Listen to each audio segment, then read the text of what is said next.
మత్తయి సువార్త 2:13 నుండి. వారు వెళ్ళిన తర్వాత ఇదిగో ప్రభువు దూత స్వప్నమందు యోసేపునకు ప్రత్యక్షమై, హేరోదు ఆ శిశువును సంహరింపవలనని ఆయనను వెదకబోచున్నాడు కనుక నీవు లేచి ఆ శిశువును ఆయన తల్లిని వెంట పెట్టుకుని ఐగుప్తునికి పారిపోయి నేను నీతో తెలియచెప్పు వరకు అక్కడనే ఇండు మన అతనితో చెప్పాను. అప్పుడు అతడు లేచి రాత్రి వేళ శిశువును తల్లిని తోడుకొని ఐగుప్తునకు వెళ్ళి, ఐగుప్తులో నుండి నా కుమారుని పిలిచి తిని అని ప్రవక్త ద్వారా ప్రభు సెలవిచ్చిన మాట నెరవేర్చబడినట్లు హేరోదు మరణం వరకు అక్కడ ఉండేది. దేవుని సన్నిధిలో ఉన్న ప్రియ విశ్వాసులారా, ప్రాముఖ్యమైన వాక్య భాగాన్ని మనందరం ధ్యానం చేసుకుంటూ ఉన్నారు. ప్రభు యొక్క జన్మము, ప్రభు జీవితము, ఆయన మరణము, పునరుత్థానం, ఆయన ఆరోహణము, ఆగమనము అన్నీ కూడా ప్రవచనానుసారమే. ఆయన పుట్టే ప్రదేశమును, ఆయన మరణమును, ఆయన మరణ వేదన అంతా కూడా వారు ముందుగానే ప్రవచించారు. యేసుకి ఈ లోకంలో మరెవరైనా దేవుడు అనిపించుకున్న వారికి లేక దేవుని రూపం అనిపించుకున్న వారికి ఉన్న వ్యత్యాసం ఏమిటంటే, ఆయన గురించి అనేక ప్రవచనాలు ఉన్నాయి, ఇంకెవరి గురించి కూడా ప్రవచనాలు లేవు. అంటే ఆయన ఇలా పుడతాడు, పుట్టిన తర్వాత ఇలా జరుగుతాయి అనేవి ఇంతగా యేసు గురించి ఉన్నంత ప్రవచనాలు ఎవరి గురించి లేవు. అవ్వమ్మ దగ్గర నుండి ప్రవచనాలు వస్తూనే ఉన్నాయి కదా.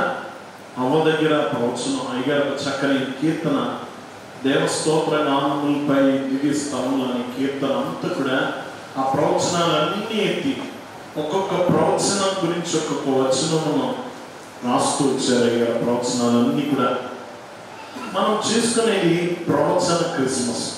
ఏం క్రిస్మస్? ఆయన ప్రవచన పురుషుడు.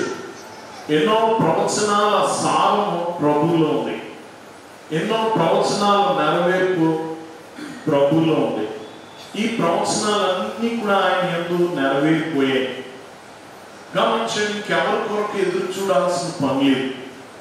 ఎన్ని ప్రవచనాలు ఉన్నాయో అన్నీ నెరవేరిపోయాయి ప్రభువులో. అందుకనే సువార్తలు మీరు చదివితే గనక 4 సువార్తలు కూడా ప్రతి సందర్భం దగ్గర దానికి తగిన ప్రవచనం రాయడం మనం చూస్తాం. మొదటి నుంచి కూడా మీరు చూడండి, యోసేపుకు దేవదూత కనబడి మాట్లాడినప్పుడు కూడా ఇదిగో మనం చూస్తాం 2వ అధ్యాయంలో 22 వచనం, ఇదిగో కన్యక గర్భవతి కుమారుని కనును, ఆయనకి ఇమ్మానుయేలు అని పేరు పెట్టారు. ప్రవచనం ఎత్తి చూపించడా లేదా? చెప్పాలి, ప్రవచనాన్ని ఇచ్చారు. గమనించండి, ఇంకా మనం చూడొచ్చు 5వ వచనంలో, యావైనగా యూదయ దేశపు బెత్లెహేమా, నువ్వు యూదా ప్రధానులు ఎంత మాత్రం అల్పమైన దానవు కావు, ఇశ్రాయేలు నా ప్రజలను యావబో ప్రజలను పరిపాలించే అధిపతి నీలో నుండి వచ్చిన ప్రవచనం. గమనించండి, ఇప్పుడు చదువుల వాక్యంలో మనం చూస్తున్నాం, ఐగుప్తులో నుండి నా కుమారుని పిలిచి తిని అని ప్రవక్త ద్వారా ప్రభు సెలవిచ్చిన మాట నెరవేర్చబడినట్లు హేరోదు మరణం వరకు అక్కడ ఉండేను. మళ్ళీ 17 వచనం, అందువలన రామాలు అంగలార్పు వినబడను, ఏడుపు మహారోధమును కలిగిన రాహేలు తన పిల్లల విషయమై ఏడ్చొచ్చు, వారు లేనందున ఆధారపు కొమ్మనై ఉండేను. ప్రవచనాలన్నీ అన్ని చోట్ల కూడా స్వాతికులు ప్రవచనాన్ని అక్కడ ప్రస్తావించారు, కోట్ చేశారన్నమాట. ఈ ప్రభు జీవితం అంతా ప్రవచనాలు నెరవేర్పని చెప్పడానికి అన్ని చోట్ల పాత నిబంధన ప్రవచనాలన్నీ ప్రస్తావిస్తూ వచ్చారు. యేసు అన్ని ప్రవచనాలు నెరవేరిపోతున్నాయి. వాక్యం వింటున్న వల్ల మనం చూస్తాం, చాలా చోట్ల శిష్యులు కూడా జ్ఞాపకం చేసుకున్నారు. ప్రభు బల్లలన్నీ పడగొట్టి మందిరాన్ని శుద్ధి చేస్తుంటే శిష్యులు జ్ఞాపకం చేసుకున్నారు, ఏమనంటే నీ మందిరమును గురించిన ఆసక్తి నన్ను రక్షించిన. ఈ ప్రవచనాన్ని జ్ఞాపకం చేసుకున్నారు. దేవుడు ఇలాగ చాలా ప్రవచనాలు యేసులో నెరవేరుతున్నాయి. దేవుడు కాబట్టి ఈ రోజు ఒక ప్రాముఖ్యమైన సందర్భాన్ని చూస్తున్నాం. అదేంటంటే, ప్రభు పుట్టిన తర్వాత ఆయన ఐగుప్తు దేశానికి వెళ్ళమని దేవదూత చెప్పింది. ఐగుప్తు దేశానికి వెళ్ళి హేరోదు చనిపోయే వరకు అక్కడ ఉన్నాడు. కొద్ది కాలం ఐగుప్తులో ఉన్నాడు. ఎక్కడున్నాడు? ఐగుప్తు దేశంలో ఉన్నాడు. బైబిల్ గ్రంథం స్పష్టంగా చెప్పింది. గమనించి ప్రభు నజరేతులో ఉన్నాడు, బెత్లెహేములో ఉన్నాడు, తర్వాత నజరేతులో పెరిగాడు. ఆయన ఐగుప్తు దేశం వెళ్ళాడు. ఎక్కడికి వెళ్ళాడు? కొద్ది దినాలు ఐగుప్తు దేశంలో ఉన్నాడు. గమనించండి, ఎంతకాలం స్పష్టంగా లేదు కానీ కొద్ది కాలం ఎక్కడున్నాడు? ఐగుప్తు దేశంలో ఉన్నాడు. మేము ఐగుప్తు వెళ్ళినప్పుడు అక్కడ ఒక మందిరం ఉంటుంది. అక్కడ ప్రభు పెరిగిన ఇల్లు అని చెప్తూ ఉంటారు ఐగుప్తు దేశంలో. దేవుని పిల్లలు గమనించండి. కాబట్టి ప్రభు ఐగుప్తు దేశంలో కూడా ఉన్నాడు. ఆయన ఎక్కడ ఉన్నాడు? బైబిల్ గ్రంథం స్పష్టంగా చెప్తుంది. కొంతమంది మన దేశ జ్ఞానులు ఏం చెప్తూ ఉంటారంటే, యేసు ప్రభు భారతదేశం వచ్చాడు, ఇక్కడ గమనించండి బౌద్ధుల దగ్గర ఈ అహింసా సిద్ధాంతాన్ని నేర్చుకున్నాడు అని చెప్తూ ఉంటారు. భారతదేశం వచ్చి ఈ బౌద్ధుల దగ్గర ఏళ్ళ దగ్గర ఆయన ఈ పాఠాలన్నీ నేర్చుకొని అక్కడికి వెళ్ళి బోధించాడని మన దేశ పండితులు జ్ఞానులు చెప్తూ ఉంటారు. అది సొంత అబద్ధం. ఐగుప్తు దేశం అంతే రాసినప్పుడు భారతదేశం వస్తే రాయరా? గమనించిన అది కూడా రాస్తారు కదా. గమనించండి. కానీ ప్రభు బోధ ఒకసారి ఒక ఆయన ఇలా చెప్తూ ఉన్నప్పుడు నేను చిన్న మెసేజ్ పెట్టాను. ఏమంటే గమనించండి, యేసు ప్రభు బోధ అంతా వినండి. రెండోది ఈ యొక్క బుద్ధుడి బోధ అంతా వినండి. రెండు విభిన్నంగా ఉంటుంది. గమనించండి, ఆయన సిద్ధాంతాలు వేరు, ఈయన సిద్ధాంతాలు వేరు. అసలు ఆశలే లేకుండా బ్రతకాలని చెప్తాడు బుద్ధుడు. గమనించండి, పరమందున్న వాటి మీదే మనసు పెట్టుకోండి ప్రభు చెప్తాడు. ఆశ పడొద్దని చెప్పలే, ఆశ లేకుండా బ్రతకొద్దని చెప్పలే. మనిషి ఆశా జీవి అంటారు కదా. మనిషి ఆశా జీవి. ఆశ లేకుండా ఎవడైనా ఉంటాడా? గమనించండి, ఆశ లేకుండా ఉండడు. ఒకసారి ఒక బౌద్ధ గురు, మనందరికీ తెలుసు, బౌద్ధులందరికీ ప్రధాన గురువు ఎవరంటే దలై లామా అంటారు. ఆయన్ని టిబెట్ దేశం నుంచి బయటకు గెంటేశారు. టిబెట్ మెయిన్ దేశం కదా బౌద్ధానికి. వారి దేశం నుంచి బయటకు గెంటేశారు. అది చైనా ఆధీనంలో ఉందన్నమాట. ఒకసారి ఆయన అడిగారు, ఎందుకు మీ పోరాటం దేనికి, ఏం కావాలి మీకంటే, టిబెట్ దేశానికి స్వాతంత్రం వచ్చి నేను మళ్ళీ అక్కడికి వెళ్ళాలి, మళ్ళీ బౌద్ధం అక్కడ వెళ్ళాలని ఏదో ఒక మాట చెప్పాడు. తిరిగి టిబెట్ దేశానికి స్వాతంత్రం కావాలన్నాడు. అప్పుడు ఒక ఆయన అడిగాడు, అలాగైతే అసలు బౌద్ధ ధర్మం ప్రకారం అసలు ఆశ ఉండకూడదు కదా? ఏముండకూడదు? ఏముండకూడదు? మనిషికి ఆశ లేకుండా బ్రతకాలంటారు కదా. మరి మీరు ఆశపడుతున్నట్టే కదా. ఏం ఆశపడుతున్నాడు ఆయన? టిబెట్ దేశానికి స్వతంత్రం రావాలనుకుంటున్నాం. మీరు ఎక్కడ ఉంది మరి? మీ సిద్ధాంతాలు అన్నిటికంటే ప్రధానమైన గురువే తప్పిపోతే ఎలా అని అడిగారు అక్కడ. కాబట్టి గమనించండి, బౌద్ధ ధర్మం వేరు, యేసు ప్రభు బోధ వేరు. యేసు ప్రభు బోధ అంతా పరలోకం గురించి. బుద్ధుడు ఎక్కడ పరలోకం అనే దాని గురించి ప్రస్తావించాడు.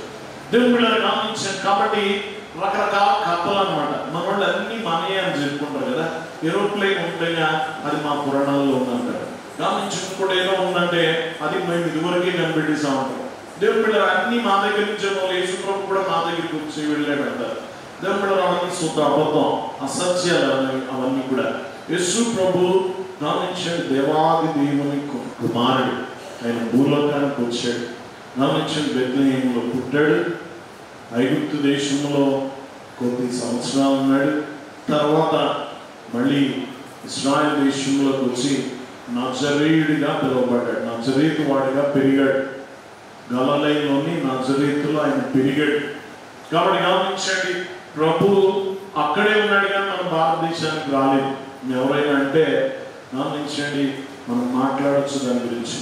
దేవుని మనం గమనించండి. కాబట్టి ఇక్కడ స్పష్టంగా చెప్పాడు, ఇదిగో ఐగుప్తులో నుండి నా కుమార్ని పిలిచి అన్న వాగ్దానము గమనించండి ఇక్కడ నెరవేరడం మనం చూస్తాం. దేవుని ఇది ఎక్కడ వాగ్దానము అంటే హోషియా గ్రంథంలో, హోషియా గ్రంథం 11వ అధ్యాయము మొదటి నుంచి చదువుతున్నాను. ఇశ్రాయేలు బాలుడై ఉండగా నేను అతని ఎడల ప్రేమ కలిగి నా కుమారుని ఐగుప్తు దేశంలో నుండి పిలిచింది. ఇది ప్రవచనం. ఎక్కడికి పిలిచాడు? ఐగుప్తు దేశంలో నుండి నా కుమారుని పిలిచింది నా వాగ్దానం ఇక్కడ ఎత్తుతున్నాడు. కానీ దీనికి దానికి ఎలాగా సరిపోతుంది, ప్రవచనం ఇక్కడ ఎలా సరిపోతుంది అనుకోవచ్చు. ఇశ్రాయేలు బాలుడై ఉండగా, ఇక్కడ బాలుడు ఎవరు? ఇశ్రాయేలు దేశాన్ని బాలుడిగా చెప్తున్నాడు. నేను అతని ఎడల ప్రేమ కలిగి నా కుమారుని ఐగుప్తు దేశంలో నుండి పిలిచింది. ఎక్కడి నుంచి పిలిచాడు? ఇశ్రాయేలు గురించి చెప్తున్నాడు. ఇది ఆ ఇశ్రాయేలీలు ఐగుప్తు దేశంలో ఉన్నారు కదా. ఇశ్రాయేలు బాలుడై ఉండగా, ఇశ్రాయేలు అంటే ఇశ్రాయేలీలు ఐగుప్తు దేశంలో వెళ్ళేటప్పుడు ఒక కుటుంబం 70 మంది వెళ్ళారు. ఎంతమంది వెళ్ళారు? బయటకు వచ్చేటప్పటికి ఒక రాజ్యము కింద తయారయ్యారు. కొన్ని లక్షల మంది కలిగిన రాజ్యము కింద తయారయ్యారు. అంటే అక్కడ ఎదిగారు. చిన్న బిడ్డ శిశువు ఉన్నాడు, శిశువు బాలుడు యవనస్తుడు అవుతాడు కదా. అలాగా వీళ్ళు వెళ్ళినప్పుడు చిన్న శిశువులాగా వెళ్ళారు 70 మంది, ఒకే కుటుంబం. కానీ బయటకు వచ్చినప్పుడు పెద్ద జనాంగం అయిపోయారు. కాబట్టి ఐగుప్తు బాలుడై ఉండగా అంటున్నాడు, ఇశ్రాయేలు బాలుడై ఉండగా నేను అతని ఎడల ప్రేమ కలిగి. దేవుడు ఎవరు ప్రేమించాడా? ఇశ్రాయేలు ప్రేమించి నా కుమారుని ఐగుప్తు దేశంలో నుండి పిలిచి తిని, ఐగుప్తు దేశం నుంచి పిలిచాడట. గమనించండి. కాబట్టి ఇది ఇశ్రాయేల్ దేశం గురించి చెప్తున్నారు కదా. మరి యేసు ప్రభుకి ఎలా సరిపోతుంది అనుకోవచ్చు. దేవుని బిడ్డలారా గమనించండి, వాక్యం వింటున్న వల్ల ఇక్కడ యేసు ప్రభు ప్రవచనానికి దీనికి సంబంధం ఉన్నట్టు కనిపించదు. కానీ ఐగుప్తు చెరలో నుండి ఇశ్రాయేల్ ఏ విధంగా పిలిచాడో అలాగే గమనించండి, నా కుమారుడు అని ఇశ్రాయేలు పాప బంధకాలలో నుండి విడిపించడానికి దేవుని పిలుపుగా తన కుమారుడు గురించి చెప్తున్నాడు. ఆ వాక్యము పిలుపు, వాక్యము ఆయన పిలవడం, ఆయన బయటికి పిలిచాడు. ఇశ్రాయేలు ఆయన పాపపు చెరలో నుండి విడిపించడానికి, ఐగుప్తు బంధకాలలో నుంచి విడిపించడానికి మోషే ద్వారా బయటికి రప్పించినట్టు ఇశ్రాయేలు పాప బంధకములో నుండి రప్పించడానికి తన కుమారుడు యేసు ప్రభు ఐగుప్తు దేశంలో నుండి ఇశ్రాయేలు దేశానికి వచ్చాడు. దేవుడు కాబట్టి అది దీని యొక్క మర్మం. వాక్యం వింటున్న వల్ల ఎంతకాలం ఐగుప్తులో ఉన్నారనేది మనకు తెలియదు. దేవుడు గమనించండి, రాయబడలేదు. అసలుకి ప్రభు వచ్చేసరికి ఆయన వయసు చిన్న వయసు ఉండొచ్చు. ఆ హేరోదు చనిపోయిన తర్వాత మళ్ళీ వెనక్కి వచ్చేసారు. దేవుడు పిల్లలు గమనించండి. కాబట్టి ఇక్కడ ఈ కథ, వీళ్ళు ఐగుప్తు దేశం వెళ్ళడం, ఐగుప్తు దేశంలో నుండి బయటికి రావడం కథ ఇది. దీంట్లోంచి 4 సంగతులు ధ్యానం చేద్దాం. దీంట్లోంచి ఏ కథ? యేసు ఐగుప్తులోకి వెళ్ళడం, శిశువుగా 2 ఏళ్ల వయసులో ఆయన ఐగుప్తు దేశం తీసుకెళ్ళడం, మళ్ళీ తిరిగి రావడం. ఈ కథలో నుండి 4 సంగతులు ధ్యానం చేద్దాం. మొదటి పాఠం ఏంటి అంటే, దేవుడు మంచి కార్యం తలపెట్టినప్పుడు సాతాను తప్పక వ్యతిరేకిస్తాడు. దేవుడు మంచి కార్యం తలపెట్టినప్పుడు సాతాను తప్పక విరోధిస్తాడు. ఊరికనే ఉండడు. సాతాను ఏం చేస్తాడు? విరోధిస్తాడు. సాతాను విరోధి. దేవుడు అతడు తన పాత్ర తాను పోషిస్తూనే ఉంటాడు. ఎప్పుడు కూడా ఊరికినే సైలెంట్ గా కూర్చోడు. సాతాను ఊరికినే కూర్చోడు. దేవుడు గమనించాడు. కాబట్టి మనం చూస్తాము, ఈ శిష్యులైన వారు, జ్ఞానులైన వారు ప్రభుని ఆరాధించడానికి వచ్చారు. మనం చూస్తే 11వ వచనంలో వారు ఆ నక్షత్రమును చూసి ఆనందభరితులై ఇంటిలోనికి వచ్చి తల్లిని మరియు నా శిశువుని చూసి సాగిలపడి ఆయనను పూజించి తమ పెట్టెలు విప్పి బంగారము సాంబ్రాణిని ఓడము కానుకలను ఆయనకు సమర్పించి తర్వాత హేరోదునందుకు వాళ్ళవద్దని స్వప్నమందు దేవుని చేత బోధింపబడిన వారి మరియొక మార్గమున తమ దేశమునకు తిరిగి వెళ్ళి. చూడండి, ఇక్కడ వారందరూ వచ్చి ఆరాధించారు. మంచి కార్యమా కదా చెప్పాలి. వారు వచ్చి ప్రభు ముందు వారు చూచారు, సాగిలు పడ్డారు, పూజించారు, పెట్టెలు విప్పారు, బంగారం సాంబ్రాన్ని ఆయనకి సమర్పించారు. గమనించండి, మంచి కార్యం దేవుని ఆరాధించడం. ఈ ఆరాధన అయిన వెంటనే ఎవరిలో దూరేశాడు?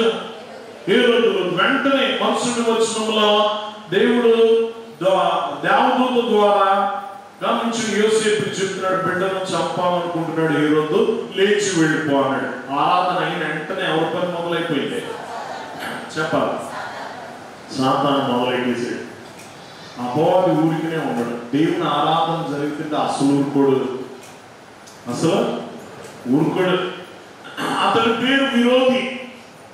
విరోధిస్తూ ఉంటాడు దేవుని పనులని. సాతాను తన ఉనికి ఎప్పుడు చాడుకుంటూ ఉంటాడు. మా నాన్నగారు అనేవారు, దేవుడు గుడి కడితే సాతాను గుడిసైనా వేస్తాడు. దేవుడు గుడి కడితే సాతాను గుడిసైనా వేస్తాడు. గమనించండి. కాబట్టి వాక్యం వింటున్న తన ఉనికి చాటుకోవడానికి ఎంత దూరమైనా పడతాడు, ఎంత క్రూరమైన పనులైనా చేస్తాడు. ఈ శిశువు మీద కోపముతో 2 ఏళ్ల వయసులోపు బిడ్డలందరూ, ప్రాంతమందు ఉన్న బిడ్డలందరినీ చంపేశాడు. ఎంత క్రూరుడో చూడండి, ఎంత కఠినుడో. 2 ఏళ్లలోపు పిల్లలు, ఎన్ని సంవత్సరాలు చూడండి, చిన్న 2 ఏళ్ళు చిన్న పిల్లల్ని గసరడానికి కూడా మనసురాదు కదా మనకి. దేనికి మనసురాదు? చిన్న పిల్లలు ఇబ్బంది పడితే చూడలేదు. దేవుని పిల్లల ఎవరైనా ఏడిపించినా ఊరుకో. ఎవరైనా చిన్నపిల్లలను కొడితే కొట్టినంత పని చేస్తున్నాం కదా. ఎందుకు? పెద్దవాళ్ళు కొట్టిన ఊరుకుంటాం, కానీ చిన్నపిల్లల్ని కొడితే ఊరుకోం. దేవుని పిల్లలు చాలాసార్లు మనం యుద్ధాలకు వెళ్ళిపోతాం స్కూల్ మీదకి. ఎందుకు? మామూలు కొట్టేశారు, చిన్నపిల్లలని కొడతారా అని. గమనించండి, చాలా దెబ్బలాడతారు. ఎందుకంటే చిన్నపిల్లలు అంటే చాలా జాగ్రత్తగా చూస్తారు. దేవుని పిల్లల చిన్నపిల్లల్ని ముట్టుకోనైనా ముట్టుకోమని అలాంటి వాడిని ఏం చేస్తున్నాడు? చంపేస్తున్నాడు. చంపమని ఆజ్ఞ ఇచ్చాడు. దేవుని పిల్లల అపవాది ఎంత భయంకరుడో చూడండి. అపవాది ఎంత కఠినాత్ముడో. సాతాను దేవుని పనిని ఆటంకపరచడానికి ఏదో రకంగా ప్రయత్నిస్తూ ఉంటాడు. దేవుడు ప్రార్థించుకోవడం, మంచి పని చేస్తున్నప్పుడు సాతాను విరోధం ఎప్పుడు ఉండదు, రెడీగా ఉండాలి. దాన్ని చాలా మంది వచ్చి చెప్తూ ఉంటారు, ఏమండి ఇక్కడ ఏడుపు ఎక్కువైందండి, గమనించిన పెళ్ళి అయితే ఇది ఎక్కువైందండి, ఏడుపులు ఎక్కువైంది. గమనించండి, మంచి పని జరిగితే ఇప్పుడు ఎవరి పని ఉండదు, సాతాను దాన్ని రెడీగానే ఉండాలి. ప్రార్థన ద్వారానే అడ్డుకోవాలి, ప్రార్థననే కంచేసుకోవాల్సిందే. నువ్వు బాగా వర్ధిల్లుతున్నావు అంటే గమనించిన మనుషుల చూపు గురించి పట్టించుకోకు, సాతాను చూపు ముందు పడిపోవాలి. ఎవరు చూపు? అసలు మనం మనుషులు గోల గురించి ఎక్కువ గోల పెడతా ఉంటాం. వాళ్ళ గోల ఇవ్వడానికి మన గోల ఎక్కువైపోతుంది. దేని గురించి? వాళ్ళ గోల పెడుతున్నారు. దేవుడు ఆ గోల ఎందుకు వాళ్ళ గోల పెడుతున్నారు తెలిసి వెనకాలం కూడా ఉన్నాడు గోల పెట్టేవాడు. భరించలేనుడు, సహించలేనుడు. దేవుడు మనల్ని దీవిస్తుంటే చూడలేనుడు ఎవరు? సాతాను. ఊరుకోడు, ఏదో రకంగా పడతాడు. దానికి రెడీగా ఉండాలి, ప్రిపేర్ అయి ఉండాలి. దేనికి? అది నేను ఆశ్చర్యపరచకూడదు. నీకు మంచి పని జరుగుతుండే, నీకు మంచి కార్యం జరుగుతుండే గమనించండి, దేవుడు నిన్ను దీవిస్తుండే చూడలేదు. చూడండి, ఐగుప్తు దేశంలో దేవుడు ఇశ్రాయేలును దీవిస్తున్నాడట. వారు విస్తారంగా ప్రబలిపోయారు, అభివృద్ధి పొందారు.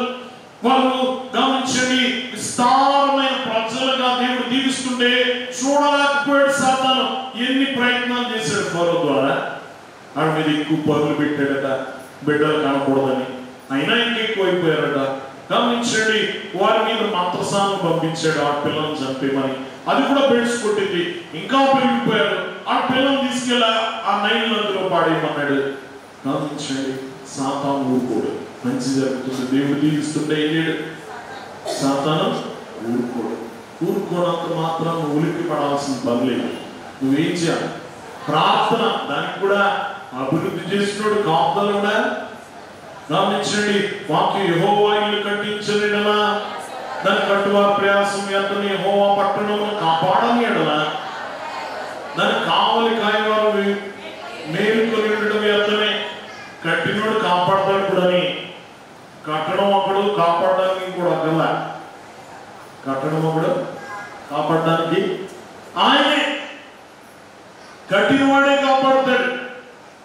దేవుడు కాపుదల కూడా ఎవరికి కట్టడానికి దేవుని దగ్గరికి ఉన్నాడు, కాపుదల కొరకు వెళ్ళవా? చెప్పాలి, వెళ్ళవా? నువ్వు వెయ్యాలి.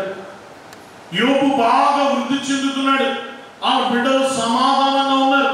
వారందరూ కలిసి గమనించండి, వేడుకలు చేసుకుంటున్నారు ఐక్యంగా. అందరు సహోదరులు కలిసి చక్కగా సంతోషంగా విందులు చేసుకుంటున్నారు. ఇది ఎక్కడ సాతాను దృష్టి ఆ బిడ్డల మీదో తన ఆస్తి మీదో పడుతుందని ప్రతిసారి యోబు ఏం చేసేవాడుగా? బలులు అర్పించేవాడు. ఎందుకు తెలుసా? దేవుని ప్రార్థనని కంచి వేసేవాడు. అందుకని ఎంత వృద్ధి చెందుతున్నా ఇతను మాత్రం ఏం చేయలేకపోయాడు, సాతాను ముట్టలేకపోయాడు. కారణం ఏంటో తెలుసా? కంచి వేసుకున్నాడు. యోబు ఏం వేసుకున్నాడు? నువ్వు వృద్ధి చెందుతుంటే, దేవుడు నేను దీవిస్తుంటే నువ్వు కంచి కూడా వేసుకోవాలి. ప్రార్థన కంచి మర్చిపోకే. ఏం మర్చిపోకూడదు? ప్రార్థన కంచి వేయడం మర్చిపో. దేవుని బిడ్డలారా గమనించండి, వాక్యం వినడం వల్ల ఒక చోట ఉంటుంది. గమనించండి, చక్కగా పంట వేస్తాం, దాన్ని కంచి వేయకపోతే పశువులు తినేస్తాయి. ఏం తినేస్తాయి? పశువులు తినేస్తాయి. దేవుని బిడ్డలారా గమనించండి, వాక్యం వినడం వల్ల వేళ్ళు కూరగేస్తాయి నువ్వు సరిగ్గా కాపుదల ఇవ్వకపోతే. కాబట్టి నువ్వు కంచి వేసుకోవాలి. దేవుడు మంచి కార్యం తలపెట్టినప్పుడు సాతాను అపవాది తప్పక విరోధిస్తాడు. అపవాది తప్పక విరోధిస్తాడు. విరోధించడానికి ఎంత దూరమైనా పడతాడు. ఏమీ లేనప్పుడు గమనించండి, వృద్ధి చెందడానికి ప్రార్థన చేసుకుంటాం. అన్నీ సంపాదించిన తర్వాత కాపుదల కొరకు ఇంకా ఎక్కువ ప్రార్థన చేయాలి, ఇంకా ఎక్కువ ప్రార్థన చేయాలి. దేవుడు నిన్ను దీవించే కొలది, దేవుడు నిన్ను విస్తరింపజేసే కొలది, దేవుడు నీకు ఇచ్చిన ఆస్తిని బట్టి కావచ్చు, దేవుడు నీకు ఇచ్చిన బిడ్డలను బట్టి, వారి కుటుంబాలు వర్తిల్లే కొలది నీ ప్రార్థన పెరగాలి, తరగకూడదు. ఎందుకంటే సాతాను దృష్టి బాగా ఉంటుంది. దీవించే వారి మీద, ఎవరి మీద దేవుడు దృష్టి పెడతాడో వాడి మీద సాతాను కూడా దృష్టి పెడతాడు. కాబట్టి దేవునికి అప్పచెప్పాలి ఆ పని కూడా. నువ్వు వెళ్ళి అడ్డుకోలేవు కదా సాతాన్ని. అడ్డుకోగలవా? పోరాడగలవా? నువ్వు పోరాడలేవు కనుక దేవునికి అప్పగించుకో. ఎవరికి అప్పగించు? ఇది మొదటి పాట. వెంటనే సాతాను దిగిపోయాడు. ఏ రోజులోకి దూరిపోయాడు. 2 ఏళ్లలో బిడ్డలను చంపేవాడు. రెండో పాట ఏంటంటే, దుర్మార్గులకు కొంతకాలం దేవుడు యాలనిస్తాడు. దుర్మార్గులకు కొంతకాలం యాలనిస్తాడు. కొంతకాలంలో వారి మాట చెల్లుబాటు అయ్యేటట్టు చేస్తాడు. దేవుడే అనుమతిస్తాడు. యోబు దగ్గరికి ఎవరు అనుమతించారు చెప్పాలి? ఎంతవరకు? దానికి పరిధి ఉంది. దేవుడు అనుమతిస్తాడు కానీ పరిధి ఉండదు. నువ్వు ఏమైనా చేసుకో కానీ ప్రాణం ముట్టుకోగలడు. పరిధి గీసాడా లేదా? ఈ పరిధి దాటి సాతాను వాడలేడు. ఎవరి పరిధి దాటి? దేవుడు గీసిన గీత దాటి సాతాను కూడా వాడలేడు. దేవుడు అనుమతిస్తాడు కొంతవరకు, కొంత దూరం సాగనిస్తాడు వాడి క్రియలు, కొంత దూరం జరగనిస్తాడు వాడి పనులు. ఎందుకంటే గమనించిన సాతాను క్రియలు జరిగితే గాని దేవుని యొక్క మహిమ, దేవుని కాపుదల, దేవుడు చేసిన మేళను గుర్తించు. నువ్వేం చేయవు? గుర్తించు. వీటి ప్రక్కన పెట్టి చూస్తే దేవుడు ఎంత గొప్ప కార్యం చేస్తున్నాడని నీకు అర్థమవుతుంది. గమనించండి, వాక్యం వినడం వల్ల నీకు గోరు చుట్టేసింది. ఏంటిది? గోరు చుట్టు అంటే గోరుకు సంబంధించిన జ్ఞానం. గోరు పెద్ద విలువ ఉండదు కదా, వేలు కన్నా విలువ ఉంటుంది కానీ దేనికి ఉండదు. కానీ దాని విలువ ఎప్పుడు తెలుస్తుంది? అది వేసే వరకు దేని విలువ తెలియదు నీకు. గోరు గమనించండి, చాలా మంది అంటారు వెంట్రుకతో సమానం అంటారు. ఊడిపోతుంటే ఏం చేస్తారు చెప్పండి?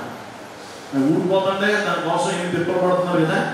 గమనించండి, వాక్యం వినడం వల్ల జాగ్రత్త గమనించండి, అది చాలా విలువైంది. ఇప్పుడు మీరు ఎప్పుడైనా కొంతమంది హెయిర్ ట్రాన్స్ప్లాంటేషన్ చేసుకుంటారు, జుట్టు ట్రాన్స్ప్లాంట్ చేసుకుంటారు, మొత్తం ఊడిపోయిన తర్వాత మనకి ఎలా వేస్తారు తెలుసా? ఒక్కొక్క దానికి కాస్ట్. దేనికి? ఒక్కొక్క వెంట్రుకకి కాస్ట్. అది మన విలువ లేదనుకుంటామేమో, దానికి కూడా ఉంది, ఉందా లేదా? అది పోయే వరకు నీకేం తెలీదు. కొన్నిసార్లు పోతే కానీ ఉన్నవాటి విలువ తెలియదు కదా, గమనించండి. కాబట్టి కొన్నిసార్లు దేవుడు అనుమతిస్తాడు, సాతాను క్రియలు కొన్ని జరగనిస్తాడు, అతనికి కొంచెం అధికారం ఇస్తాడు, పూర్తి అధికారం ఇవ్వడు. ఉదాహరణకి గమనించండి, మనం ఇదివరకు యోనా గురించి చెప్తున్నాం. యోనా గమనించండి, దేవుడి నుంచి పారిపోవాలనుకున్నాడు, దేవుడి నుంచి పారిపోవాలనుకున్నాడు. నినివే వెళ్ళమన్నాడు దేవుడు, నినివే వెళ్ళను, నేను తర్షీషు వెళ్ళిపోవాలనుకున్నాడు. ఎక్కడికి వెళ్ళిపోవాలని నేను గమనించండి. యొప్పే వచ్చాడు. యొప్పే అంటే ఇశ్రాయేలుకి రేవు పట్టణం అన్నమాట, వాడలు ఆగేస్తాం, ఇప్పటికీ ఉంది పెద్ద పట్టణం. యొప్పే వచ్చాడు. ఆ యొప్పేకి వచ్చిన తర్వాత రెడీగా ఉన్నట వాడ. ఏ వాడ? తర్షీషు వాడ రెడీగా ఉంది. అయ్యా అదేమో బస్ స్టాండా, వెళ్ళేటప్పుడు బస్సు ఉండడానికి 6 నిమిషాలకు బస్సు ఉండడానికి బస్సు కాదు కదా, అది కొన్ని సంవత్సరాలు పడతాం వాడ రావడానికి. కానీ సరికి వెళ్ళేటప్పటికి ఏది రెడీగా ఉందట? నువ్వు పారిపోవాలంటే నీకు ట్రాన్స్పోర్టేషన్ ఆయన అరేంజ్ చేస్తాడు. ఎవరన్నా? సాతాను. నువ్వు వెళ్ళిపోవాలనుకున్నావా, అన్ని అనుకూలపరుస్తాడు. గమనించండి, వాళ్ళు పాడైపోవాలనుకున్నావా, నీకేం కావాలని ఫ్రీగా ఇస్తాడు. ఏది ఫ్రీగా? నువ్వు పాడైపోవాలనుకున్నా అన్ని ఫ్రీ. దేవుడు మీరు గమనించండి, నువ్వు బాగుపడాలంటే కూడా జాగ్రత్త. గమనించండి, నువ్వు బాగుపడడానికి సమకూర్చు, దేనికి సమకూరుస్తాడు? పాడైపోయినప్పుడు చూడండి, ముందు బాగా తగ్గిపోయింది కదా, దేనికి ఫ్రీ? నువ్వు బాగుపడడానికి కాదు, దేనికి? పాడైపోవడానికి ఏం ఫ్రీ? ఏంటి తగ్గిపోయింది చెప్పాలి. ఒకప్పుడు పాపం అందుబాటులో లేమంటున్నావు, ఇప్పుడు ఎక్కడ పడతా అక్కడ ఏం అందుబాటులోకి వచ్చేసింది. ఏం సమకూరుస్తున్నా? దేవుడు కూడా గమనించండి, సాతాను అన్ని సమకూరుస్తున్నాను. పాడైపోవాలన్న ఆలోచన పుడితే చాలు, నేనన్నీ నేను చూసుకుంటాను, నువ్వే కాంగారు పడినట్టు. ఎవరు? నువ్వు వెళ్ళిపోవాలంటే వాడు ఆయన సమకూర్చాడు. చూడండి, మనం అనుకోవచ్చు వాడు రాకుండా దేవుడు చేయొచ్చు కదా, ఒకవేళ వాడు వచ్చిన అందులో సీట్ లేకుండా దేవుడు చేయొచ్చు కదా, సీట్ ఉంది దానికి తగ్గ డబ్బులు లేకుండా దేవుడు చేయొచ్చు కదా, దానికి తగ్గ చిల్లర జేబులో లేకుండా చేయొచ్చు కదా, యోనాకు అనుకోవచ్చు. అన్ని నువ్వు అనేసుకుంటే దేవుడు ఏం చేస్తాడు? ఆయన ప్రణాళిక నడుస్తుంది కదా. నీ ప్రణాళిక ఎన్ని ఆలోచనలు వచ్చేస్తే దేవుడు ఇలా చేసి ఉండొచ్చు కదా, నాకు ఈ అప్పులు వచ్చినాయి ఇలా చేసి ఉండొచ్చు కదా, ఒక్కసారిగా ఏ బంగారు బిస్కెట్ దొరుకుండొచ్చు కదా, నా నుంచి నా లాటరీ ఏదో నాకు దొరుకుండొచ్చు కదా, ఇన్ని వచ్చేస్తాయి కదా ఆలోచనలు. గమనించండి, కానీ నీ ప్రణాళిక ఏం జరగదు. ఎన్ని తలచినా ఏమి జరిగినా జరిగేది ఎవరు చెప్తాం? నీ చిత్తం జరగదు. కాబట్టి ఆలోచించి నీ తలకై నొప్పే తప్ప ఏం ఉపయోగం లేదు. కాబట్టి అలాంటి ఆలోచనలకు తావివ్వద్దు. నువ్వు సైలెంట్గా దేవునికి లోబడి ఏదైనా నీ ఇష్టం ప్రభా అని తలవడం మంచిది, అవునా? నువ్వు సొంతంగా రచించేకో, ఇలా ఉంటే బాగుండు, ఇలా జరుగుంటే బాగుండు, నువ్వు కథ రాసేకో. నీ కథ నువ్వు రాసుకుంటే జరగదు. ఎవరు రాయాలి? ఆయన రాశాడు ఆల్రెడీ, అదే జరుగుతుంది. కాబట్టి గమనించండి, వాక్యం వింటున్న వాళ్ళని కొంత దూరం దేవుడు వాడనిస్తాడు. చూడండి, వాడ వచ్చింది, సాతాను అరేంజ్ చేశాడు, తర్షీషుకి వెళ్ళే వాడ ఉంటే ఎక్కడైనా అనుకున్నాడు, ఇక్కడ కొంత దూరం వెళ్ళనిచ్చాడా లేదా? కూర్చునే సీట్ కాదు, పడుకుని నిద్రపోయే సీట్ వచ్చింది. చక్కగా కింద హాయిగా వాడ కింద భాగంలోకి వెళ్ళి నిద్రపోతున్నాడట. గమనించాడు, కానీ చివరి వరకు గమనించాడా? వాడని వాడు పూర్తిగా నాశనం అయిపోనిస్తాడా? అవును, దేవుడు అడ్డుకుంటాడు మధ్యలో. గమనించి నేను వాడే రప్పించాడు, సీట్ వేయించాడు, ఆయన తుఫాన్ రప్పించాడు. ఏది గొప్పదే? వాడ గొప్పదా, తుఫాన్ గొప్పదే? తుఫానే గొప్పదే. ఆయన అవసరమైతే తుఫాన్ని దించేస్తాడు. గమనించండి, ఈయన వాడ కోసం ఎదురు చూస్తున్నాడు, చేప కడుపులో మనం నడిపించాడు. దేవుడు గొప్పవాడు, దేవుడు. కాబట్టి గమనించండి, కొంత దూరం ఆనందిస్తాడు. ఈ యొక్క హేరోదు ఆలోచనలు కూడా కొంత దూరం జరగనిచ్చాడు. వాక్యం వింటున్న వల్ల అతడు అనుకున్న కార్యములు కొన్ని జరగనిచ్చాడు. వాక్యం వింటున్న వల్ల జాగ్రత్త గమనించండి, ఇది నువ్వు జ్ఞాపకం ఉంచు. కొన్నిసార్లు చెడు వర్ధిల్లుతుంది, మంచిపై చెడు గెలుస్తుంది అని నువ్వు నీతిమంతులైన వారు ఆందోళన పడకూడదు. ఏం చేయకూడదు? ఆందోళన. దేవుడు నిజంగానే దుర్మార్గులు వర్ధిల్లుతుంటే నీతిమంతులకు బాగా వస్తుందా లేదా? వస్తుంది. కానీ వాక్యం వింటున్న అన్నారు దేవునికి తెలుసు దేన్ని ఎలా లాభం చేయాలి. కాబట్టి దేవుడు కొంత దూరం నడవనిస్తాడు. ఆ వాడ నడిచినట్టు నడవనిస్తాడు. కొంత దూరం చివరికి కూడా కొంత దూరం నడవనిస్తాడు. కొంత దూరం అతని దుర్మార్గత నడవనిస్తాడు. కొంత దూరం జరగనిస్తాడు అతని పనులు. కానీ చివరి వరకు జరగడు. ఇది రెండో మాట. నువ్వు తెలుసుకోవాలి నీ జీవితంలో ఇలా జరుగుతున్నప్పుడు నువ్వు దేవుడు ఊడిపోయాడు, సాతానే నగ్గాడు అనుకోకు. దేవుడే జరగనిస్తాడు. అలా దేవుడే మేలు కొరకే. గమనించండి, వాక్యం వింటున్న వాళ్ళ రైగా రాశారు. ఆపదలు ఆవరింప ఆదరించినావుగా, ఆపదలు రానిచ్చి మమ్ము ఆదుకున్నావుగా. ఆపదలు రానిచ్చి ఆదుకున్నావుగా. రానిస్తాడు, ఆదుకుంటాడు. దేవుడు గమనించండి, ఆపదలు రానిస్తాడు, ఆదుకుంటాడు ఆయనే, అనుమతిస్తాడు, అడ్డుకుంటాడు ఆయనే.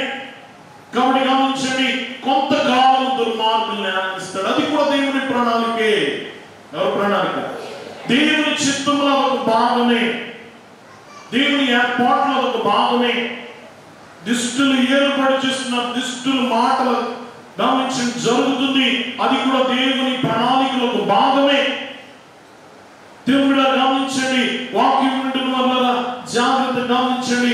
ఏ రోజు అనుకున్నట్టు చేస్తున్నాడు, కానీ గమనించండి ఏ రోజుకు దేవుడు అనుమతించాడు కనుక చేయగలుగుతున్నాడు అంతే, లేకపోతే చేయగలడు.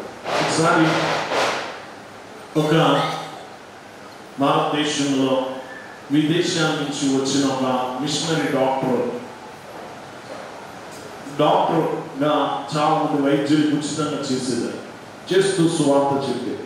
ఆమె మీద ఒకడు పగబట్టి ఒక లాయరు ఆమెను కోర్టు మెట్లు ఎక్కించి చాలా ఏడిపించేవాడు. గమనించండి, పై కోర్టు ఈ కోర్టు నుంచి ఆ కోర్టు తిప్పుతూ చాలా వేధించేవాడు. ఆమెను ఎలాగైనా ఆమె స్వార్థ ఆపు చేయాలని చాలా ప్రయత్నించాడు. ఒకసారి కోర్టులో ఆమె బయటకు వస్తుంది అన్నట్టు, ఎలాగైనా నీ ప్రాణం తీసే చూస్తానన్నట్ట. ఆమె నా దేవుడు ఆజ్ఞ ఇవ్వకపోతే నువ్వు ఏమి చేయలేవు. ఆ దేవుడు ఆజ్ఞ ఇవ్వకపోతే ఏమి చేయలేవు. ఏం చేసినా నా దేవుడు తీసిన గీత లోపలే చేయాలన్నమాట. దేవుడు గమనించండి, వాక్యం వింటున్న వల్ల సాతానైనా గమనించండి, దేవుని ప్రణాళిక నెరవేర్చాల్సిందే. దేవుని ప్రణాళిక లోపల ఆడాల్సిందే, కానీ దాన్ని దాటి బయటికి వెళ్ళే అధికారము హక్కు సాతానికి లేదు. ఇది రెండో పాఠం. ఒకటి, దేవుడు మంచి కార్యం తలపెట్టినప్పుడు సాతాను తప్పక విరోధిస్తాడు. ఇది మొదటి పాఠం. రెండు, దుర్మార్గులను కొంతకాలం జ్ఞానమిస్తాడు. కొంతకాలం గమనించిన వాడిని ఆపడు. దేవుడు గమనించిన వాడిని ఆపడు. కొంత దూరం వాడనిస్తాడు. మూడోది, నిజమైన విశ్వాసము దాని సమయం వరకు వేచి చూస్తుంది. చెప్పండి, నిజమైన విశ్వాసం దాని సమయం వచ్చే వరకు ఎదురు చూస్తుంది, వేచి చూస్తుంది. హేరోదుకు భయపడి యేసు ప్రభు పారిపోయాడు ఐగుప్తు దేశంలో. ఇక్కడ చూస్తే సందర్భం ఎలా ఉంటుంది? ఎవరికి భయపడి ఎవరు పారిపోయినట్టు? హేరోదుకు భయపడి ప్రభు పారిపోయినట్టుంది. కానీ నిజమైన బలము నెమ్మదిగా బయలుపడుతుంది. దేవుడు గమనించండి, మరియా చూడండి, నజరేతు నుండి బెత్లెహేముకి, బెత్లెహేము నుండి ఐగుప్తుకి, గమనించండి మన ఐగుప్తు నుండి నజరేతుకి వచ్చింది. ఎంత ప్రయాణం అది! చాలా సుదీర్ఘ ప్రయాణం, చాలా సుదీర్ఘ ప్రయాణం. దేవుడు గమనించండి, ఇంత దూరం ప్రయాణం చేసిందా ఈమె ఆ హేరోదు నుంచి కాపాడబడ్డానికి ఎక్కడికి వెళ్ళింది? ఐగుప్తు. గమనించండి, ఇశ్రాయేలుకి ఐగుప్తుకి చాలా సంబంధం ఉంది. దేనికి? ఇశ్రాయేలుకి ఒక రకంగా ఇశ్రాయేలుకి ఐగుప్తు అనేది ఆశ్రయపురం లాంటిది. అలాంటిది చూడండి, దేవుడు అబ్రహామును పిలిచాడు, ఊరు అనే ప్రాంతం నుండి పిలిచాడు, కల్దీయ దేశం నుండి పాలస్తీనా దేశానికి వచ్చాడు. రాగానే ఏమొచ్చింది? కరువు వచ్చింది. అబ్రహాంకి ఏమొచ్చింది? కరువు. రాగానే ఎక్కడికి వెళ్ళాడు? ఎక్కడ పారిపోయాడు? ఐగుప్తు దేశం వెళ్ళిపోయాడు. దేవుడు ఇలా గమనించండి, మళ్ళీ వెనక్కి వచ్చాడు. మళ్ళీ ఇస్సాకు కాలంలో కూడా కరువు వచ్చింది. మళ్ళీ అక్కడికి వెళ్ళిపోయాడు, ఐగుప్తు దేశం వెళ్ళిపోయాడు. దేవుని వాక్యం వింటున్న వల్ల యాకోబు కుమారుడు యోసేపు ఎక్కడికి వెళ్ళాడు? చెప్పాలి, ఐగుప్తు దేశం వెళ్ళాడు. ఐగుప్తు దేశం వెళ్ళిన తర్వాత అసలు చంపేయాలనుకున్నాడు యోసేపుని ఈ సహోదరులు, కానీ చంపకుండా ఈ ఐగుప్తే కాపాడింది. ఓ సహోదరుడు అన్నాడు, ఎందుకు అతన్ని చంపేస్తారు, అమ్మేద్దాం అన్నాడు. వాడు అమ్మకపోతే ఏమో చంపబడు. ఇతని ప్రాణం దేని బట్టి దక్కింది? ఐగుప్తుని బట్టి దక్కింది కదా. అబ్రహాం కరువు నుండి తప్పించుకున్నా ఐగుప్తు వల్లనే, ఇస్సాకు కరువు నుండి తప్పించుకున్నా ఐగుప్తు వల్లనే, యోసేపు అన్నం నుంచి తప్పించుకున్నా ఐగుప్తు వల్లనే. ఇక్కడ ఈ దేశంలో కరువు వచ్చింది. ఈ 70 మంది సహోదరులు ఇశ్రాయేలీయులందరూ అక్కడికి వెళ్ళిపోయారు, ఐగుప్తు దేశం వెళ్ళిపోయారు. 430 సంవత్సరాలు అక్కడ ఉన్నారు. చెప్పాలి, ఐగుప్తు నేను వృద్ధి చెందింది అక్కడ, విస్తరించింది అక్కడ ఐగుప్తు. గమనించండి, వారు ఇదిగో శ్రమ యొక్క పాఠాలు నేర్చుకుంది అక్కడ ఐగుప్తు. దేవుని శక్తిని కనుక్కుంది అక్కడ ఐగుప్తే. 10 తెగుళ్ళు వస్తే కానీ దేవుని శక్తి వాళ్ళకి తెలియలేదు, తమ దేవుని బలం ఏంటో ఇశ్రాయేలీయులకు తెలియదు. దేవుని బిడ్డ గమనించండి, వాక్యం వింటున్న వల్ల ఐగుప్తులోకి వెళ్ళిపోయారు. జాగ్రత్త గమనించండి, వాక్యం వింటున్న వల్ల మళ్ళీ ఇక్కడ యేసు ప్రభు ఎక్కడికి వెళ్ళాడు? ఐగుప్తే వెళ్ళాడు. వాక్యం వింటున్న వల్ల గమనించండి, ఐగుప్తులో దేవుడు దాచిపెట్టాడు. హేరోదు యొక్క కత్తి నుండి ఎక్కడ కాపాడాడు? ఐగుప్తులోనే కాపాడాడు. దేవుని వాక్యం వింటున్న వల్ల జాగ్రత్త గమనించండి, దేవుని కార్యం నెమ్మదిగా జరుగుతుంది. విశ్వాసం అనేది నెమ్మదిగా జరుగుతుంది. అలాగే నువ్వు నమ్మవా క్షణంలో మారిపోదేమి, నువ్వు నమ్మవా క్రమంగా మారుతుంది. విశ్వాసం ఎదురు చూడాలి, విశ్వాసం నిరీక్షణతో కలిసి ఉండాలి. దేంట్లో ఉండాలి?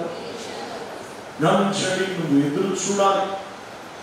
అబ్రహాము దేవుని నమ్మాడు, చూపించిన దేశానికి వెళ్ళాడు. నీకు నేను చూపించిన దేశానికి వెళితే ఏమిస్తానన్నాడు? నీ పిల్లలు ఇసుకలేని వాళ్ళే చేస్తానన్నాడు. అలాగానే అయిపోయిందా? చెప్పాలి, అబ్రహాము దేవుని నమ్మాడు. ఆ నమ్మిక ఫలభరితంగా మారడానికి ఎన్ని సంవత్సరాలు పట్టింది? 25 సంవత్సరాలు పట్టింది. వెంటనే వెళ్ళిపోయాడు. వెళ్ళిన వెంటనే జరగల. అతని నమ్మిక, అతని విశ్వాసము, అతని నిరీక్షణ ఫలభరితంగా మార్చడానికి కొంతకాలం పట్టింది.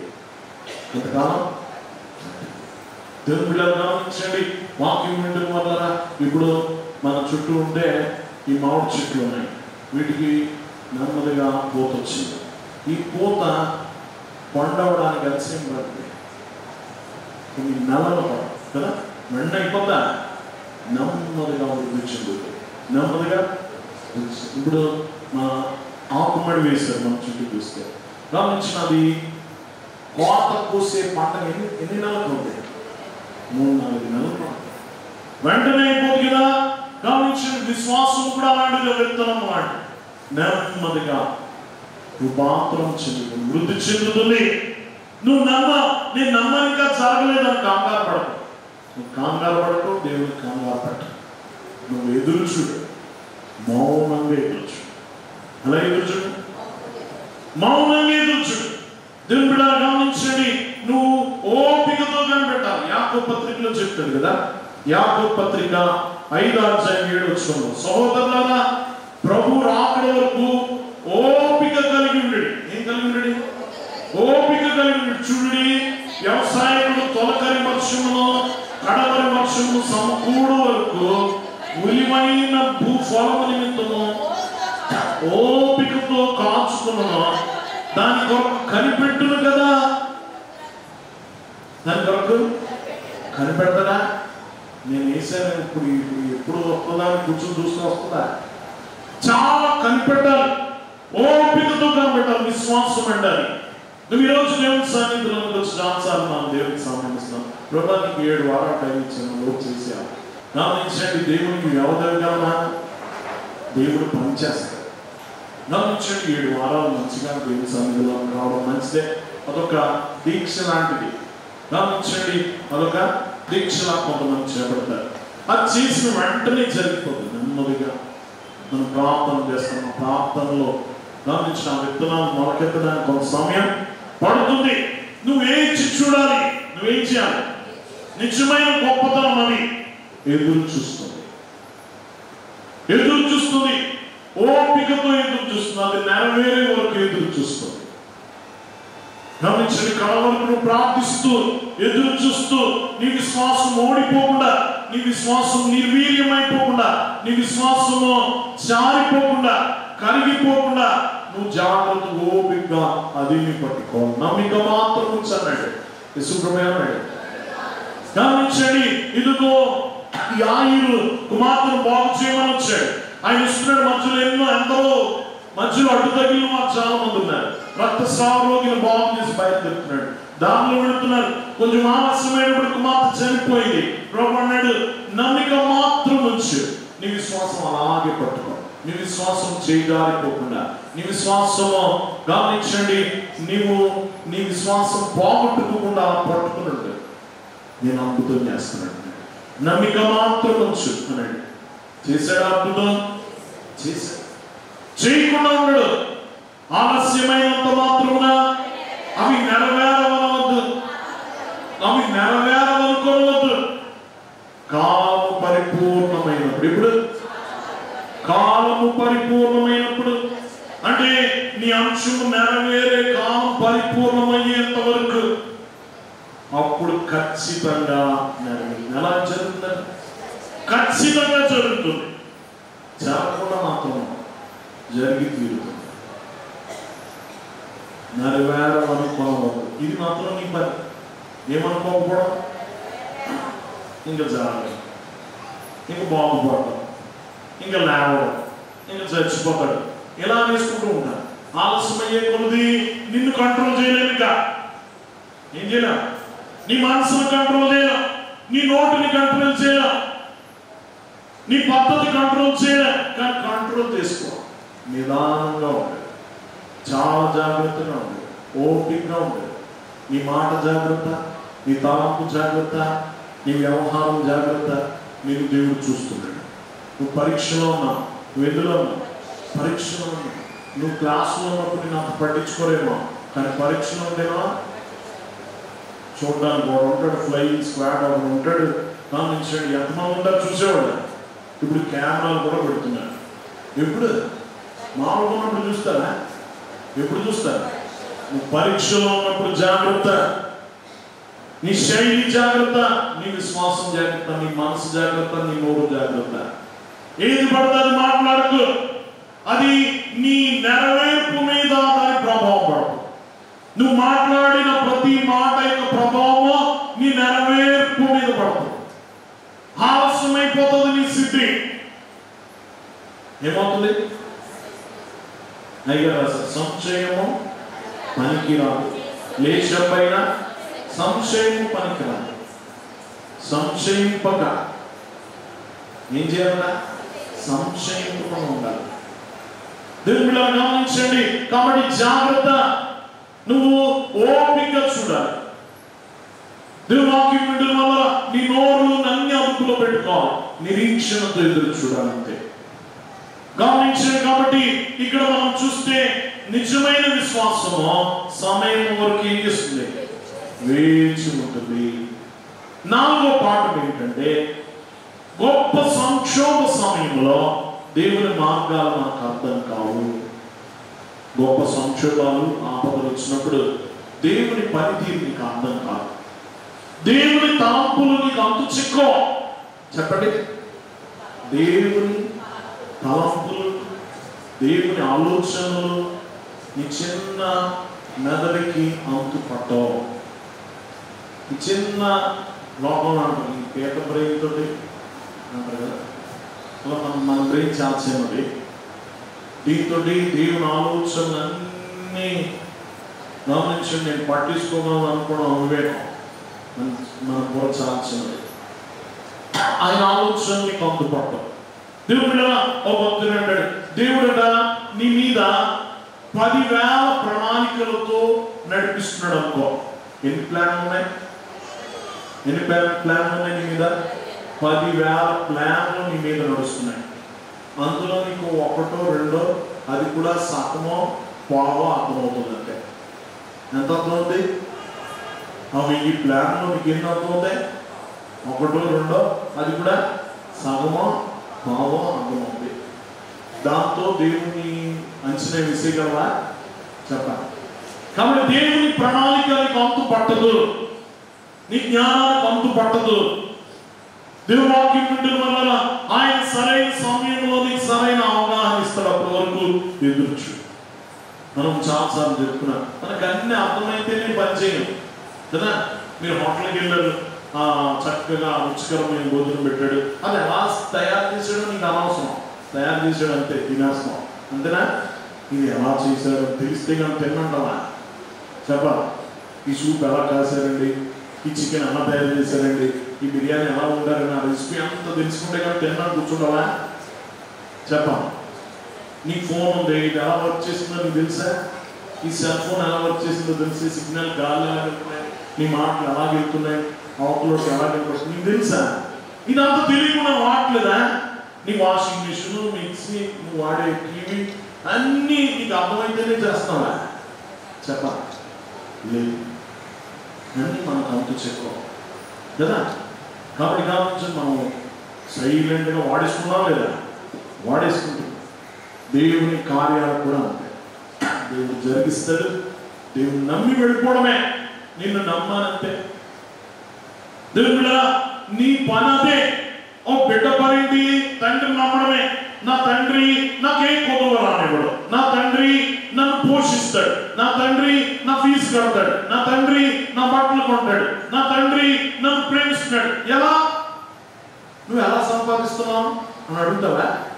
నాకు ఈరోజు బ్రెడ్, ఈరోజు నాకు అన్నం ఏదో ఆర్డర్ చేసి తెచ్చావు, నీకు ఈ డబ్బులు ఎక్కడే, ఎలా సంపాదించాను అడుగుతావా? నేను అన్ని తెలిస్తే కానీ నేను తిన్నంటావా? నమ్మాలంటే నిన్ను నమ్మాలి. నీ బిడ్డ నమ్ముతున్నాడా లేదా? చిన్నపిల్లల వంటి వారైతేనే కాదు అన్నాడు. చిన్నపిల్లల నమ్మో ఎవరిని? దేవుని. దేవుని గమనించండి. దేవుని మార్గాన్ని కంతుపట్టం నీకు అర్థం కావు. దేవుడు గమనించండి. లేచి యోసేపుకి దేవత చెప్తుంది, లేచి నువ్వు ఐగుప్తు దేశం వెళ్ళు అని చెప్పింది. వెళ్ళిపోయాడంతే. ఎవరు అడిగాడా? విశ్వాసానికి ప్రశ్న ఉండకూడదు. చెప్పండి, ఉండకూడదు. విశ్వాసానికి ప్రశ్న ఉండకూడదు. వారు బిడ్డను ఎత్తుకున్నారు, మూటలన్నీ కట్టుకున్నారు. అంత కష్టం, దేశానికి వెళ్ళిపోవడం అర్ధరాత్రి వేళ. అప్పుడు బయలుదేరి వెళ్ళిపోయారు. దేవుడు గమనించండి. మరి తెలుసు, మరి ఆ మంచి ఆలోచన పర్వాలని, మరి ఆలోచన పర్వాలు తొందరపడే విధానం కాదు. మరి గమనించండి. దేవుడు వెళ్ళమంటే నాకేదో మంచి కోసమే దేవుడు చేస్తున్నాడు అని ఆమె అర్థం చేసుకోండి. కష్టమైన అది మంచిదే. చేదుగా ఉన్నప్పటికీ నీదు చిత్తమందు నాకు నిజ విశ్రాంతి కలగగా, చేదుగా ఉన్నప్పటికీ శ్రేష్టమైనది అదేగా. దేవుని చిత్తంలోనే నీకు నిజ విశ్రాంతి.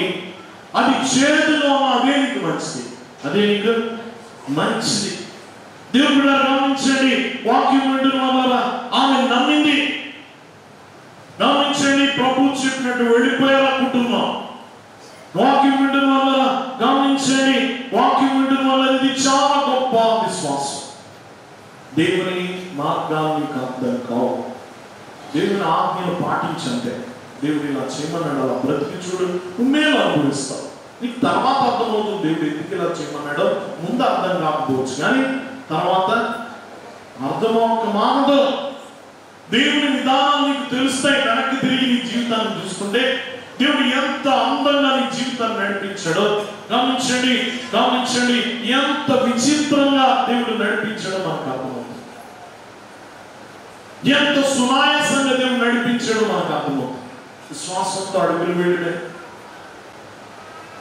నీటి మీద నడిచొచ్చాడు ప్రభు. పేతురు అడిగాడు, నీవే అయితే నేను కూడా నీటి మీద నడిచాను. నువ్వు ఎలా నడిచావు ప్రభా? నీ పాదాలు నీటి మీద ఎలా నిలబడ్డాయని అడిగాడా? నీ మెకానిజం ఏంటి? నీటి మీద నడవడానికి నువ్వు చేసిన తంత్రం ఏంటి అని అడిగాడా? నువ్వే అయితే నేను కూడా నడిచాడు. అధికారాన్ని నమ్మడద్దు, నడిచాడు. ధైర్యంగా అడుగులు వేసి నీ తర్వాత అర్థమవుతుంది దేవుడు ఎలా నడిపించాడు, నీ జీవితంలో ఎలా పనిచేసాడు అని తర్వాత అర్థమవుతుంది. ఎప్పుడు అర్థమవుతుంది? ముందు అర్థం కాదు. వెళ్ళిపోయిన తర్వాత వెనక్కి తిరిగి, ఓహో ఇలా మంచిదైంది దేవుడు అలా వెళ్ళడం, ఆయనకు లోపడడం మంచిదైంది, ఆయన మాట వినడం మంచిదైంది అని ఎప్పుడు అర్థమవుతుంది? దాటిపోయిన తర్వాత అవుతుంది. ముందడిగితే అవిశ్వాసం, ముందడిగితే అవిశ్వాసం, తర్వాత నీకు అర్థం అవ్వకుండా అవుతుంది. దేవుని ప్రణాళిక చాలా అందంగా ఉంటుంది. తర్వాత దేవుడు ఎంత బాగా నడిపించాడో నీకు అర్థమవుతుంది. దేవుని సంగతి గమనించండి. వాక్యం వింటున్న వాళ్ళు దేవుడు చాలా సులువైన దారిలో నేను నడిపిస్తే నువ్వు ఊహించలేవు కూడా. నువ్వు ఊహించలేవు కూడా. వాక్యం వింటున్న వాళ్ళ జాగ్రత్త గమనించండి. ఇక్కడ అదే చెప్తున్నాడు, దేవుని మార్గాలు నీకు అర్థం కావు. దేవుని బిడ్డరా, మనం చూస్తే ఇందాక మనం చదువుకున్నాం మోషే గ్రంథం 11వ అధ్యాయం. ఇశ్రాయేలు బాలుడైండగా 11వ అధ్యాయం 1వ వచనం.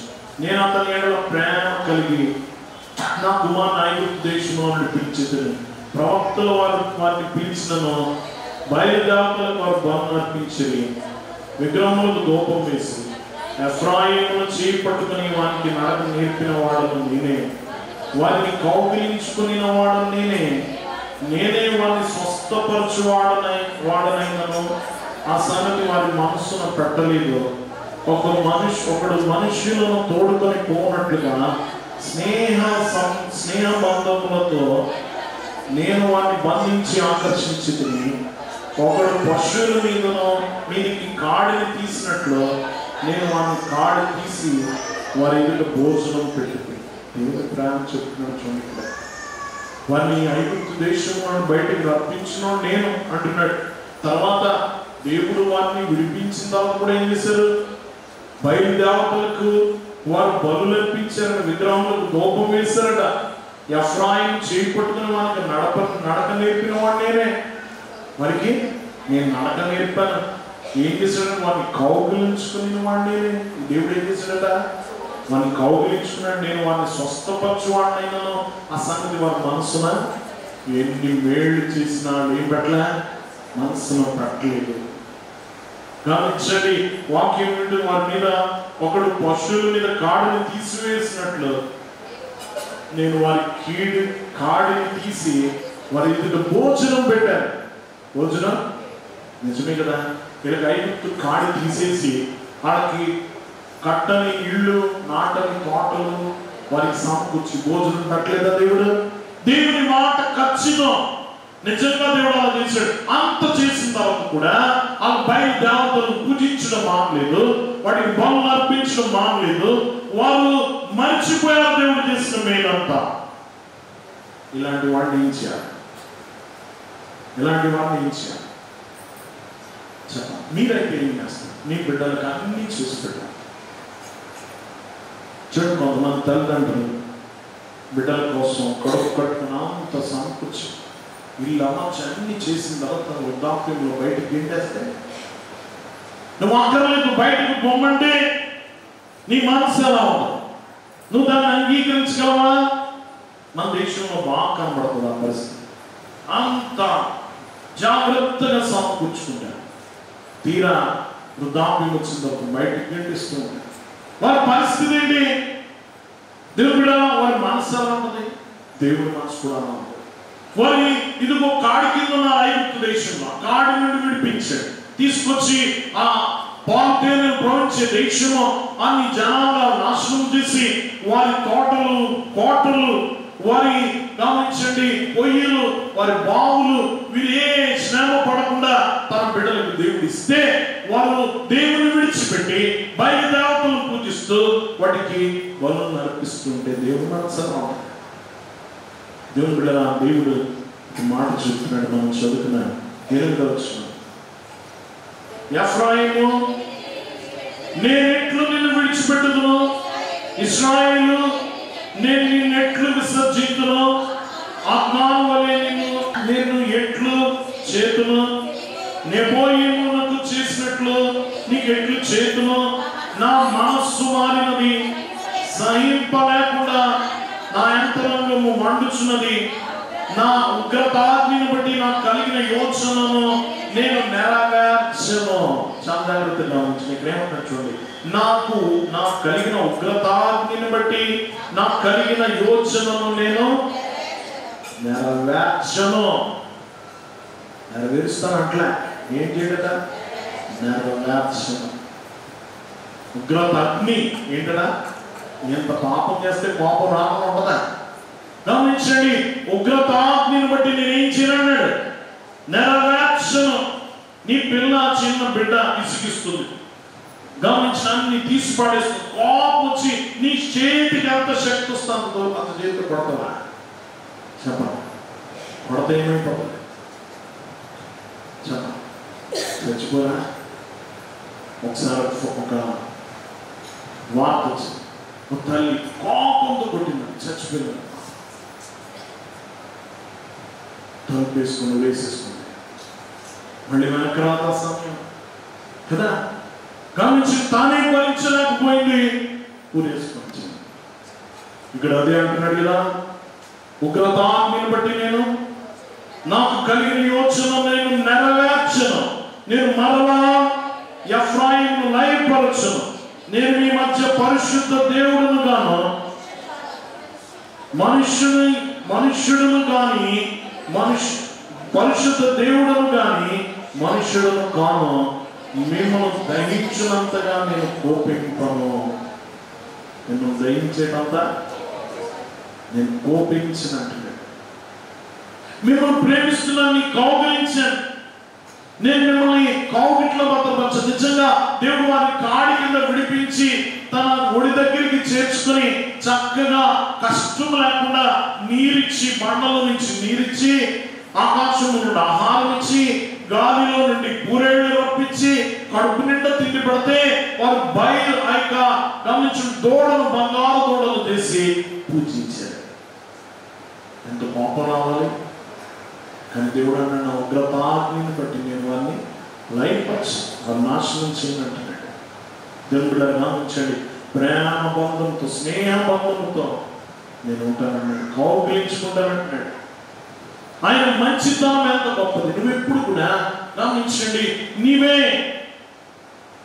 నువ్వు దేవుడు దీవించిన తర్వాత నువ్వు మళ్ళీ పాపం చేయాలని, ఎందుకంటే శరీరం సుఖపడిన తర్వాత, కష్టం తీరిపోయిన తర్వాత, అగ్ని లాంటి శ్రమ దాటిపోయిన తర్వాత నీ శరీరం పాపం చేయడానికి పరిగెడతా ఉంటుంది. అప్పుడు దేవుడు శిక్షిస్తాడనే భయంతో కాదు, దేవుడు నన్ను సహిస్తూ భరిస్తున్నాడు, నన్ను క్షమిస్తున్నాడు అనే మంచితనం బట్టి కూడా మాట్లాడు. ఆయన గురించిన భయమే కాదు, ఆయన మంచితనం నీ మీద బరువుగా ఉండాలి. నీ పాపం చేయడానికి నువ్వు ఆలోచించాలి. దేవుడు గమనించి చిన్నప్పుడే పిల్లలు తండ్రి కొడతాడేమో భయపడి తప్పు చేయలేము, కానీ పెద్ద అయిన తర్వాత నా తండ్రి బాధపడతాడు. నా తండ్రి మెచ్యూరిటీ అనేది కొంచెం వృద్ధి చెంది ఈ మానసికంగా పరిణితి చెందామనడానికి ఏంటి తేడా? ఈసారి నా తండ్రి నన్ను కొడతాడని భయపడ్డా, తన హృదయంలో నొచ్చుకుంటాడు. నన్ను అంత ప్రేమించిన నా తండ్రి, నేనెన్ని తప్పులు చేసి నాకు క్షమించిన వాడు, నన్ను అయినా సహిస్తున్నవాడు, ఇంత మంచివాడిని, ఇంత ప్రేమ కలిగిన వాడిని నేను బాధ పెట్టనా, ఇంకా ఏడిపించిన? ఆయన మంచితనమే మన మీద ఉంది, మనం మొయ్యలేని భారము. దేవుడు కొన్నిసార్లు భయం కంటే గొప్పది. భయం నిన్ను ఆపు చేయలేమో పాపం చేయకుండా, కానీ ఈ మంచితనము నేను కావాలి. ఆయన మంచితనాన్ని జ్ఞాపకం చేసుకో.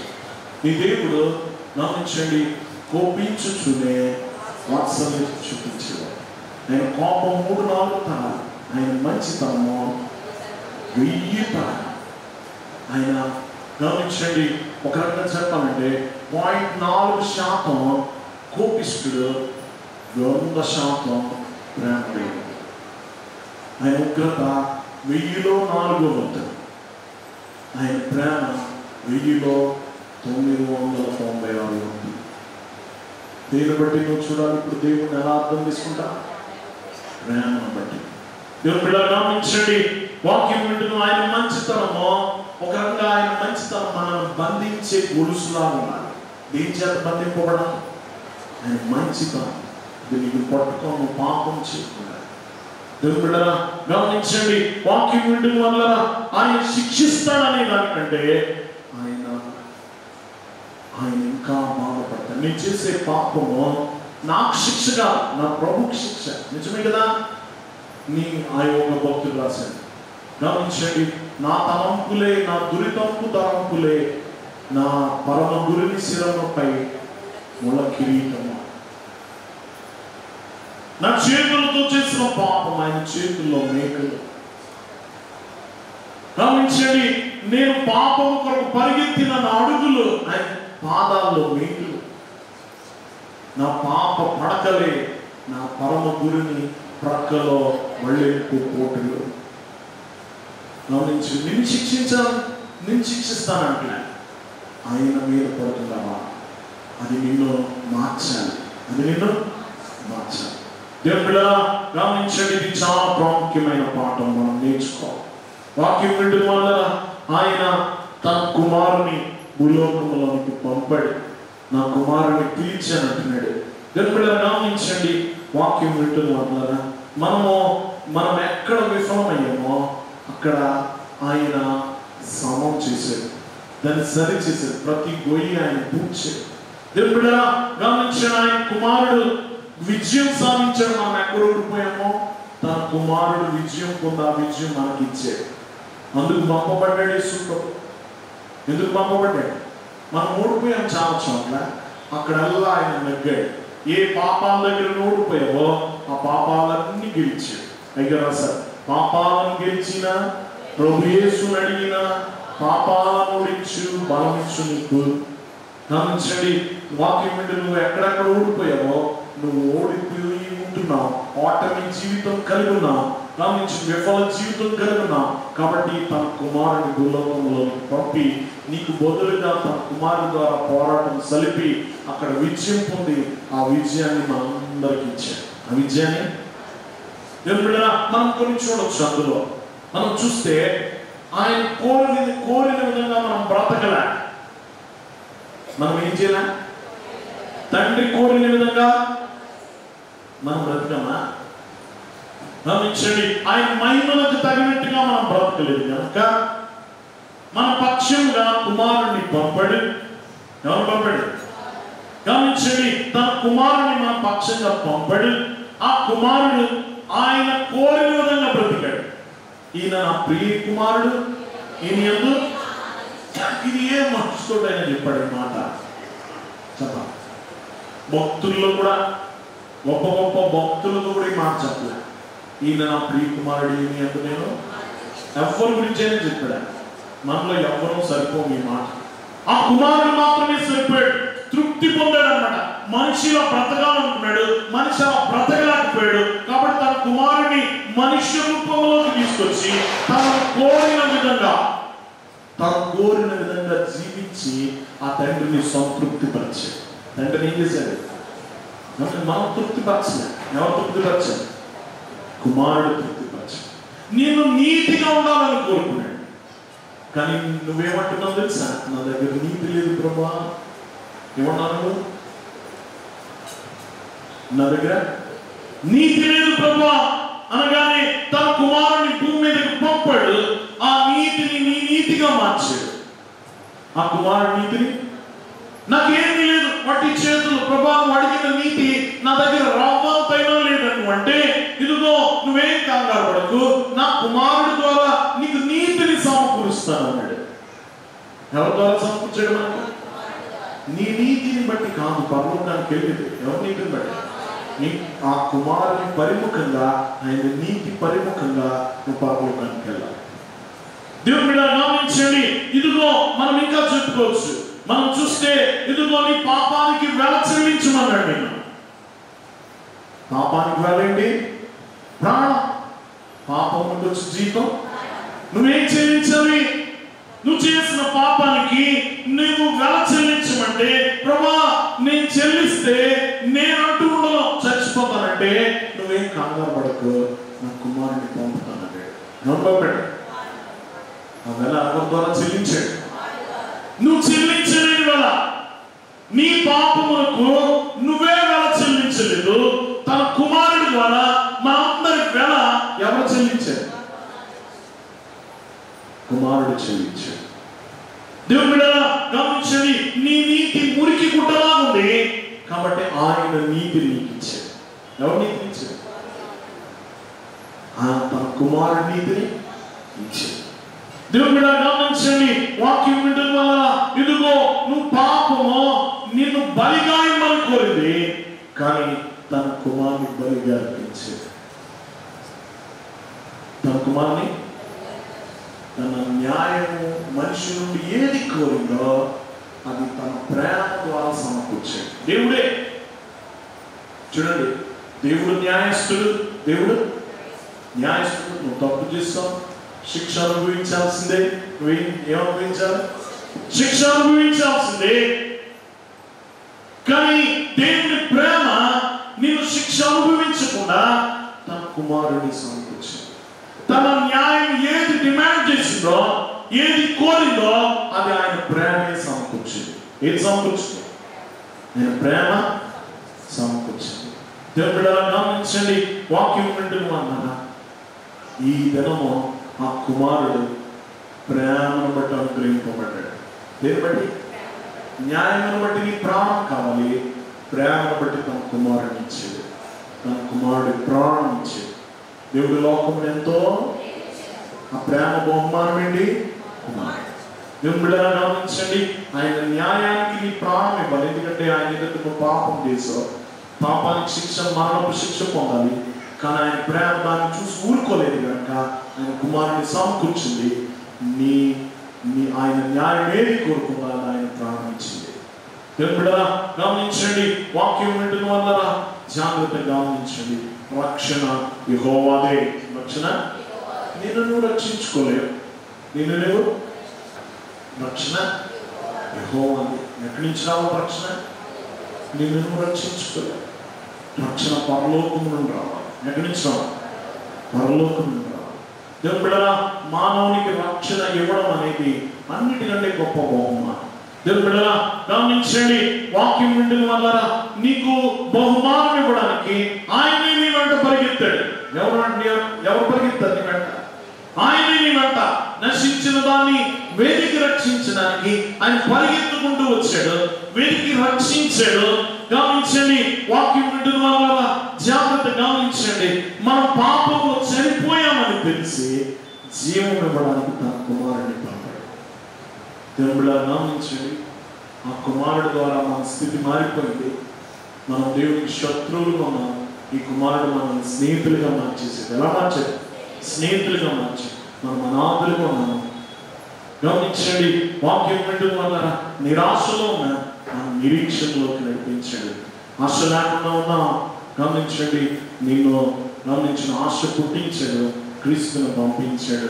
దేవుని బిడ్డలారా బానిసగా ఉన్నావు, నీవు యజమానిగా మారిపోయావు. కుమారుని బట్టి భయంలో ఉన్నావు, నీకు సంతోషంలోకి నడిపించాడు. భయం పోగొట్టాడు కుమారుడు ద్వారా. దేవుని బిడ్డలారా క్రీస్తులో అన్ని సమకూర్చాడు. క్రీస్తులో అన్ని సమకూర్చాడు. నీ లోట్లన్నీ పూర్తి చేశాడు. నీ బలహీనతలన్నీ తొలగించేశాడు.